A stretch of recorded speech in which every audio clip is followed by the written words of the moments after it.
Hello everybody, this is JD again.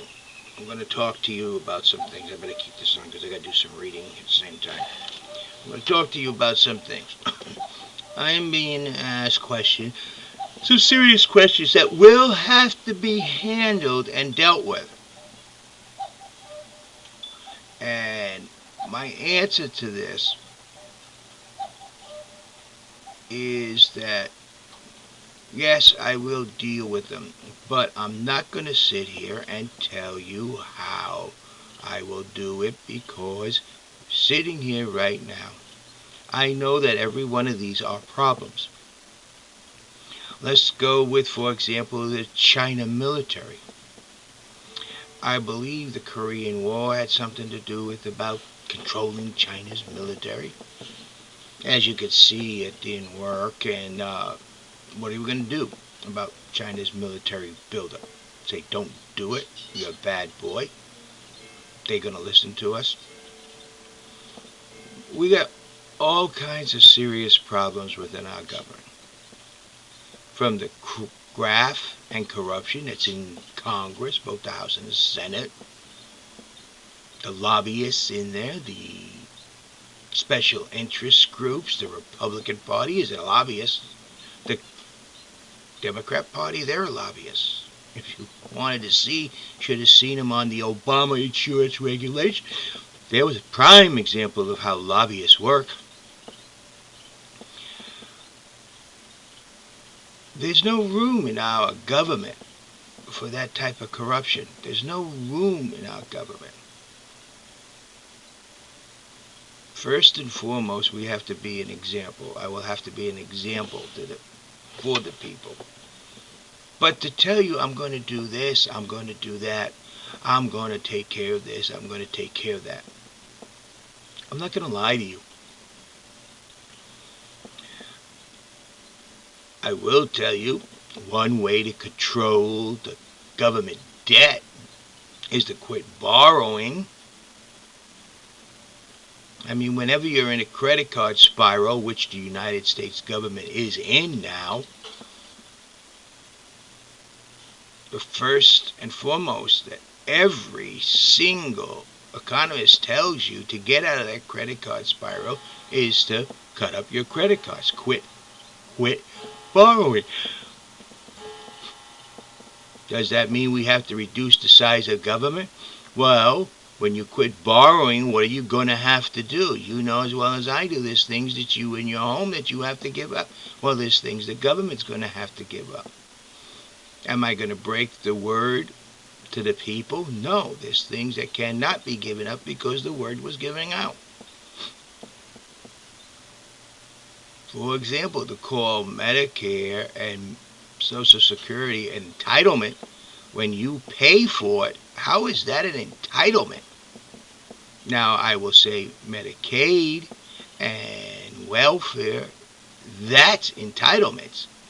Nobody pays for that, but there's people who think they're owed it. I mean, I've heard people say, I want my money. But what can I say? I have seen a report that says this year the Social Security will be the first year it has ever been in a negative, giving out more money than it receives in. Well, we knew that that would eventually happen. That's why it was supposed to be a locked box that Congress didn't spend. But they fixed that during the Vietnam era. Decided to doggone open the locked box and use that money to pay for the war. You see, that's one nice thing about taking things that you're not supposed to do and spending it, is that it's not there when you need it. So, what about globalism? How many times did I said we will do things right even if we have to stand alone? That should give you an indication. Do you want to know about my relationships with the United Nations? Well, you know I don't like the United Nations. It has been a slap in our face. They constantly insult us and take our money, laughing to the bank all the way. I feel that the United States should, but these are things that will be handled and will be done. But that's not the important issues. Those are things that every single presidential candidate, since the time I can remember, has promised you. If you look at the questions here, and you'll see it is the same old rhetoric that each and every single politician had talked about and has promised you. And I would say somewhere since I can remember about 1954. Now, I will agree NWO is new, though Europe had many different names for the same fascist, socialist, economic power grabbing, controlling groups around. People say, globalism, and I say each and every nation is a sovereign, separate nation and will be respected as each. We are a world of nations. One world of many nations. We're not one. Our economic systems are becoming tied in together, but they need to be controlled by the nations, not one powering group. I mean, how many times have I said use my formula, NWO minus W equals no? Apparently people don't hear that. I could go on with these questions and repeat them over and over again, but that makes me the same exact thing that every single politician that has ran for president of the United States, exactly the same. I can't tell you exactly how it's going to play out or what's going to end up being eliminated and what's not. I can tell you what will happen, and that will be something plain and simple. Remember, our Constitution is not to restrain the people, but to control and restrain the government. And this will be done by the people, and it will be done as the people direct, not as I will.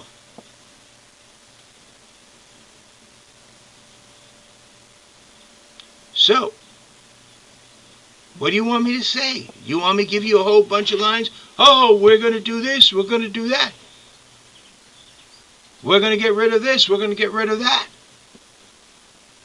I mean, look at what Obama did. Oh, we're getting out of the wars right away. That's what we're going to do. He had no idea anything about the wars, what was involved, the whole 9 yards, until he walked into that Oval Office and Bush said, "Here, it's yours." So now he's trying to do something that he had no idea the involvement. I am going to bring to you an extremely strong constitutionalist individual who believes it's small government, not large government, who believes in the 10th Amendment, who has a strong belief in God but knows beyond a shadow of a doubt separation of church and state is a must and has to be to have a fair and equitable government of the people, by the people, for the people.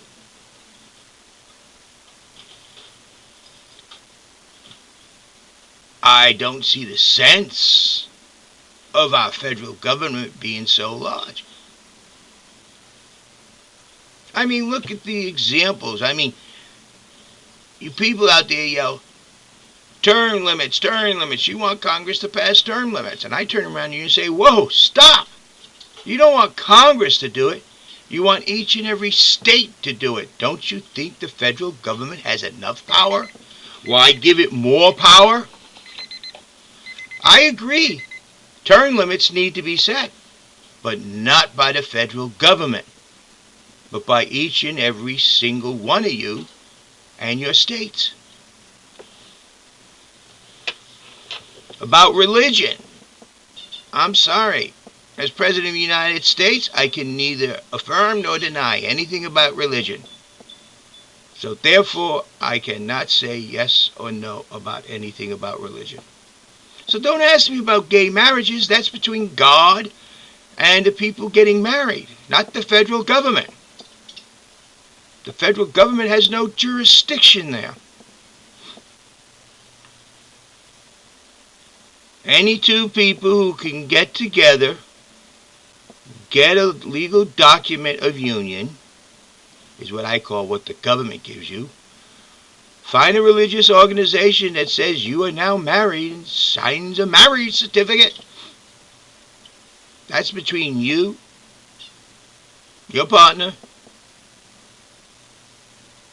and the religious organization that does it. Not the federal government.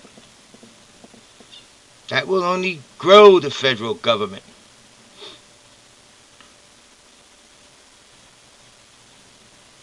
I've been 26 years in the military and never saw anything wrong about people who have different sexual views serving in the military as long as they kept it to themselves. Don't ask, don't tell is not the answer. A person should be able to say, I do not prefer sex with the opposite gender without being penalized. But let their sexual activity interfere with the function of the command. Same thing goes for a heterosexual person too. Let his sexual or her sexual activity interfere with the functional operation of the command. They're going to be out on their butt too. No, I can't doggone go and make promises on all these questions here. I refuse to. But I will tell you this. Every single item there, I have a very strong opinion of. From the corruption and special interest groups that walk our floors in Congress, both the House and Senate, not just there, but throughout the whole government. I mean, look at the fairness of our Congress. Al Sharpton committed all these things by not paying his taxes. He gets told, you're a bad boy. Don't do that. Pay your taxes. You, on the other hand, don't pay your taxes. You get heavily fined and thrown in jail. Something's not right there.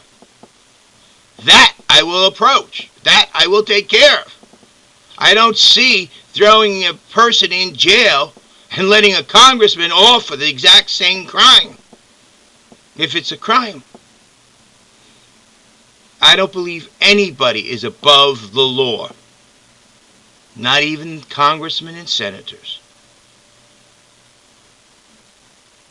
I believe these problems will be corrected when we get them done.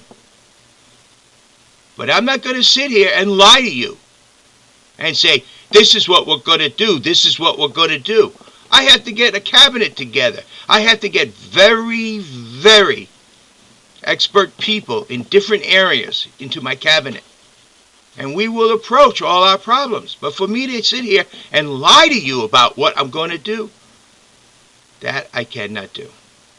What we need to do is to get the people who don't vote and give them a reason to vote. Let them know how important their vote is in this election coming up in 2012. And for the independents to come our way. The hardcore Democrat, hardcore Republican, it doesn't matter each one.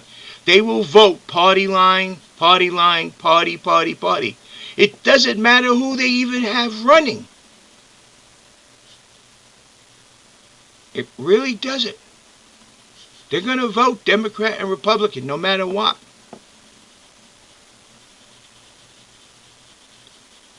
The independent and the non-voters are the key to make this country different. The independent and non-voters are the ones that will bring us back to what our forefathers founded. For they have the reasoning to look, check out. I will never tell you, vote for me. I will tell you to check me out.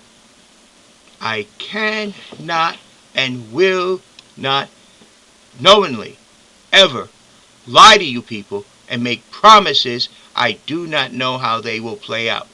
All I will tell you is that I will do the job and handle the situations as you, the people, direct. This is JD.